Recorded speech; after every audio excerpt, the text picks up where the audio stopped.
welcome back to Daily Dose Recap. After avenging his mother and friends, young Shinji is now wanted by the most powerful parasites in the world and will need to fight with all his might to survive and save the ones he loves. Today we will continue with the story of Parasite Part 2 from 2015.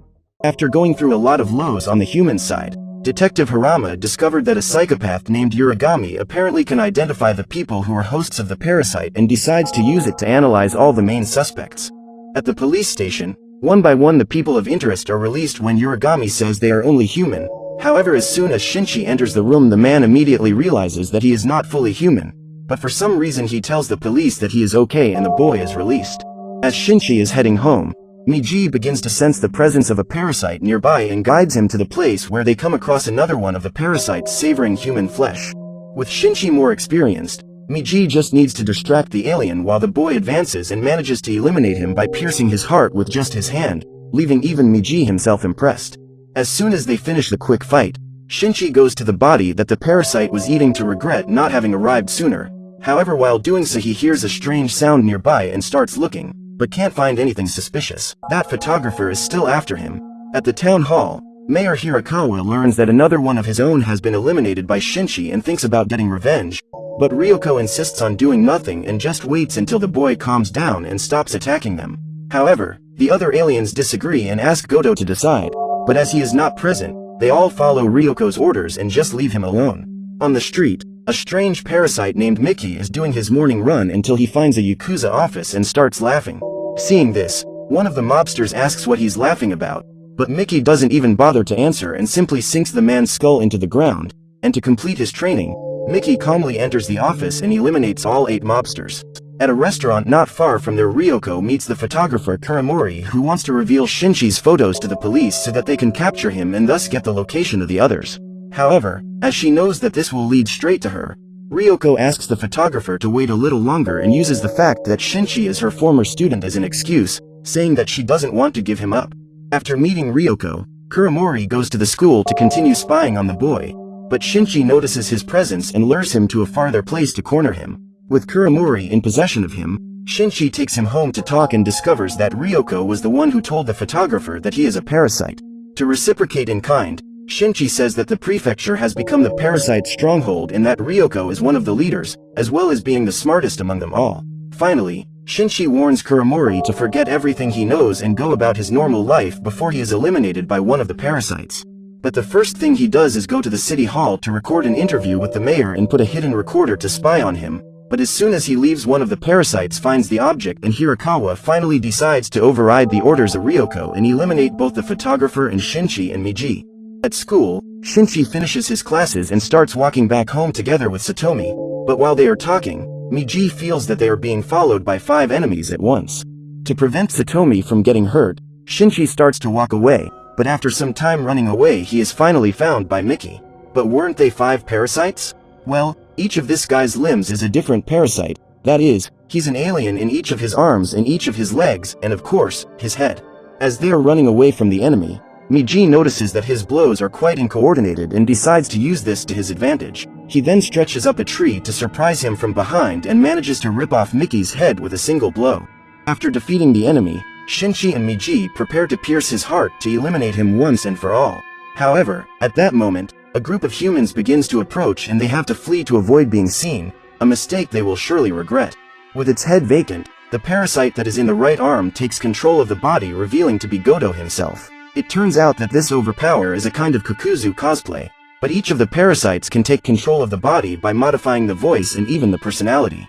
Back in control of his body, Goto orders Mickey to go back to his right arm and the crazy head comes walking with its demonic paws until it reaches the body. At the same time, Kuramori is at home talking to his daughter when he realizes that he has to leave to go to the market and spend some time there. But when he returns he notices that some vehicles are around his building. Fearing for his daughter, the man starts to run desperate, and when he arrives, he discovers that what he feared most happened. His only daughter was eliminated by the parasites.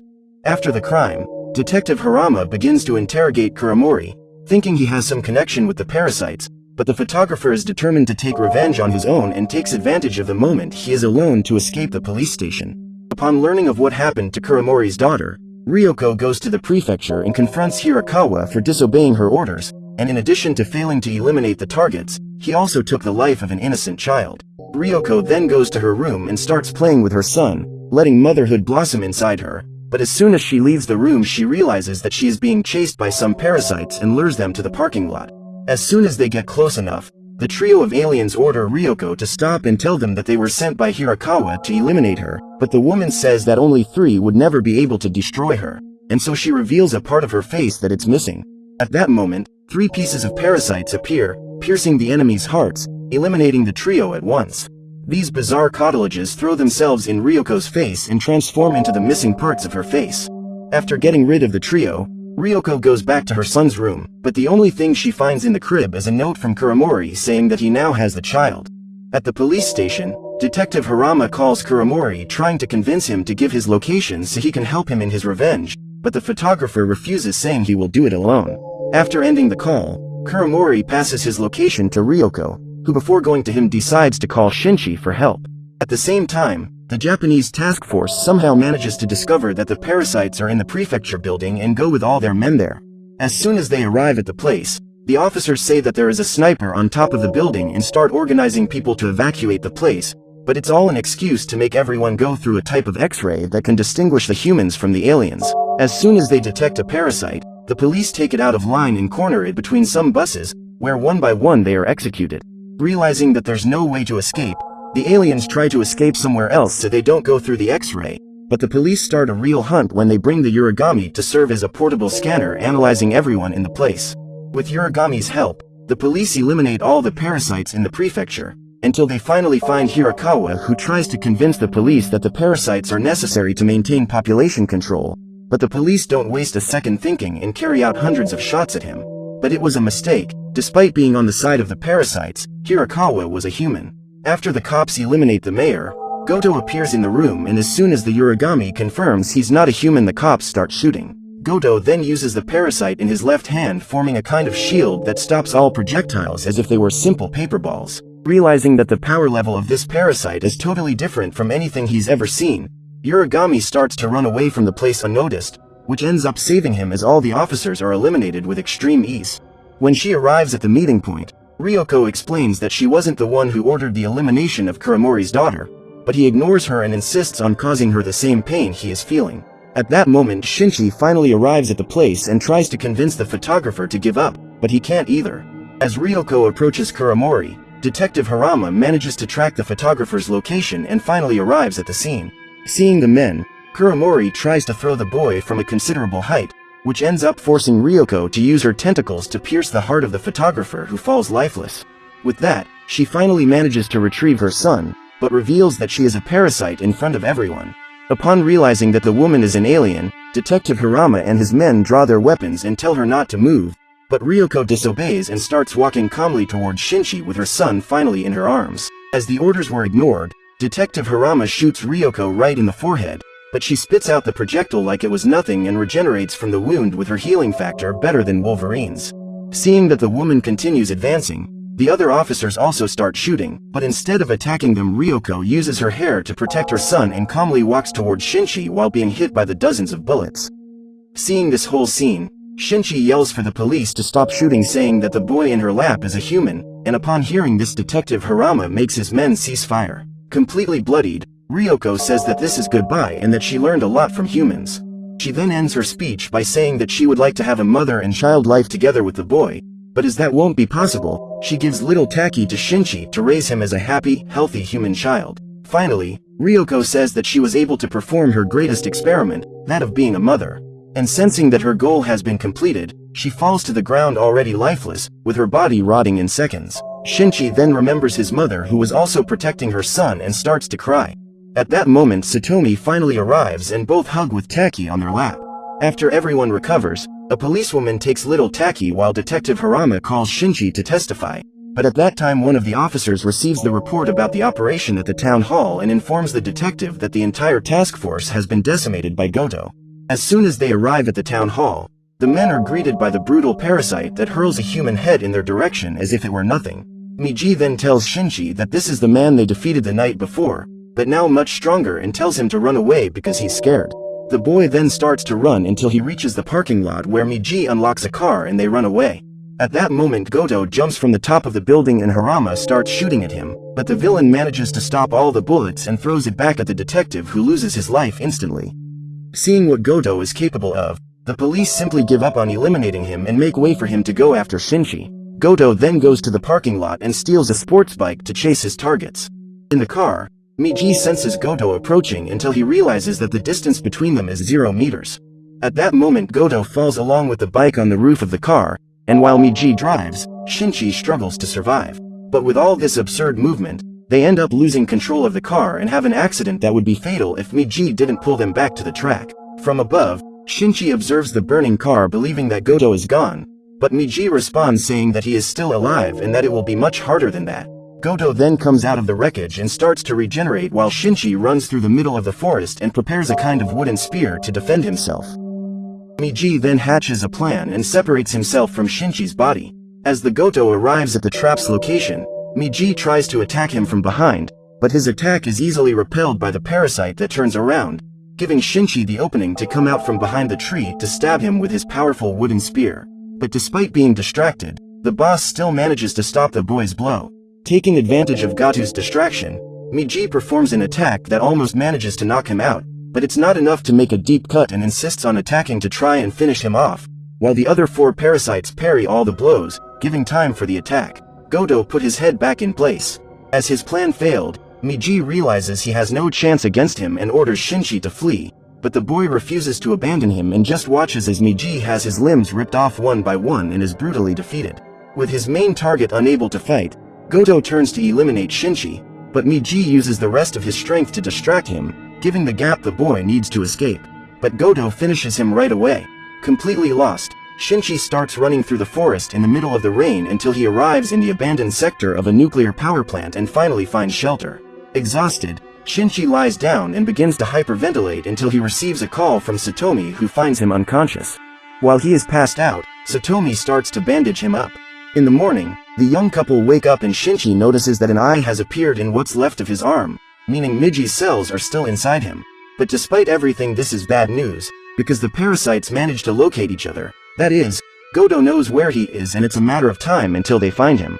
At the power plant's access gate, an employee sees Goto entering and tries to stop him, but the man doesn't even have a chance to say anything and has his head ripped off by the parasite's tentacles. Seeing this, Shinji says goodbye to Satomi and decides to face the boss once and for all. The boy then reveals his location and lures Goto to the nuclear waste sector, where he tries to escape by hanging on to a gigantic claw that starts to move away. But Goto uses his powers to transform his legs into the paws of an impala and jumps for one gigantic height, falling right on top of the claw. Even with his target practically defenseless and without an arm, Goto spares no effort to eliminate him and makes several attacks against him, but ends up cutting the claw cables by accident. On the ground, Shinji sees a piece of rebar in the middle of the trash and in a last effort dodges the blows, picks up the object and slides in the greatest Neo-Matrix style until he finally reaches Goto and pierces his chest with the rebar. But despite all his effort, Shinji ended up missing the boss's heart, and so he didn't suffer any considerable damage. To fight back, Goto launches an attack against Shinji, but as soon as his tentacle touches the boy's severed limb, they start to merge until a part of the parasite stays with Goto and another part takes the form of Miji in the boy's arm. Finally back in action, the parasite says that it kept a part of its cells inside Goto himself and that all this time it has been damaging his nervous system. Also, Miji says that the rebar the boy used was filled with radioactive waste, causing Goto's body to go out of control and melt until he becomes an extremely grotesque humanoid creature and finally explodes. But Goto is so powerful that even with its body destroyed, its heart is still beating and the parasite in its head is summoning the rest of its cells to rebuild itself. To end his agony once and for all, Shinji slowly walks over to him and throws him into the flames of the garbage incinerator, making his victory over the most powerful parasite official. Sometime after the big final battle, Miji tells that the nuclear waste has also affected his molecular structure and that he will need to sleep until he restores all his cellular health, which can take years or even decades. Finally, Miji explains that with this Shinji will finally have his right hand back and says goodbye to his best friend, not knowing if they will ever talk again. About a year after saying goodbye to Miji, Shinji and Satomi go to visit little Taki, who isn't even that little anymore. After the visit, the couple goes for a walk and Satomi asks Shinji to go to a store to buy ice cream, but Yurigami, who is watching them, takes the opportunity to kidnap the girl and take her hostage. Once she gets to where Satomi is supposed to be, Shinchi starts looking around and sees her being taken away by the lunatic. Knowing the Shinchi is coming after him, Uragami takes Satomi to the top of a building where he coldly cuts a man's neck. When Shinchi arrives on the terrace, Uragami tells him that since the day he saw him at the police station with Detective Harama, he has been obsessed with finding out what a real monster thinks of him. Despite the absurd psychopathy, Shinchi says that Uragami is just a normal person and tries to reassure him, but Satomi interferes by calling him an imbecile and saying that she feels sorry for a monster like him. Upon being called a monster, Uragami is filled with rage and starts approaching the edge slowly until he throws the girl from above. At that moment, Shinchi starts running towards the two, knocks out Uragami with a punch and tries to grab Satomi's hand, but sees her slipping from his fingers and falling off the building. Feeling guilty about the girl's end, Shinchi begins to remember everything that happened and regrets having lost everyone he loved. Then a quick flashback goes through his head, but Miji interrupts saying to pull Satomi before she ends up slipping for good. Miji woke up for a second just to save the girl and went back to sleep. Safe and sound, the young couple lie down on the terrace and Shinchi tells the girl that after he threw the dog in the trash, he regretted what he had done and buried him under a tree. And so ends the story of Parasite. Subscribe and turn on notifications for more videos like this and help the channel out. Thank you for watching.